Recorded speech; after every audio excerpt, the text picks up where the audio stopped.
Dito po kami ma'am ngayon sa Antique para suportahan yung anak namin na maglalaro ng boxing. Ubis po namin dati dito.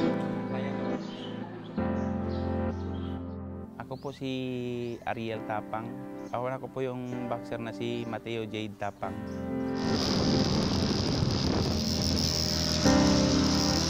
Ang ano ma'am, nabiyahe kami papunta dito. Ano lang ma'am, para nang makita ng anak ko na very supported kami sa anak ko.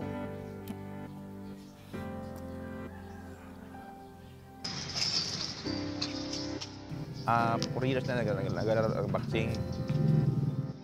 Pina-enroll ko doon sa ano ma'am sa Kinabawan.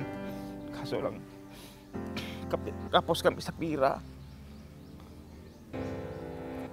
Hindi namin maano ang bata pa. Gusto ko sana ma'am na maging professional boxer. Yung anak ko. Nakikita ko sa kanya ma'am ang tapang ma'am, ang lakas. Kita niyo naman siya. First time niya sa palaro ma'am. Pero sa ano ma'am sa Batang Pinoy. Lagi na naglalaro na yan sa Batang Pinoy ma'am. Doon pa yan sa sa Kidapawan dati. Ngayon andiyan na sa Digos, nakuha siya sa ginawa siya ng Pacman boxing team. Gomez. Mau. Barangay Poblasyon, Matthew J. Tapa.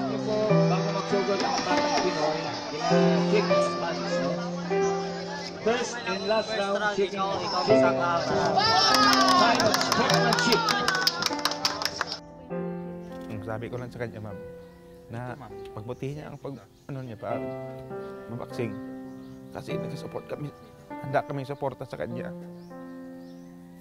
Kahit anong layo, pupuntahan namin ma'am. Pag ma-professional boxer siya ma'am, siyempre aabot talaga ng ibang bansa yan. Ayun, susuporta talaga yung rin ako. Kahit nandun sa ibang bansa, kahit anong layo. Pero hindi ko tumadlang tricycle ko doon sa ibang bansa. Kasi layo na eh. Hindi na pwede ikarga sa airplane.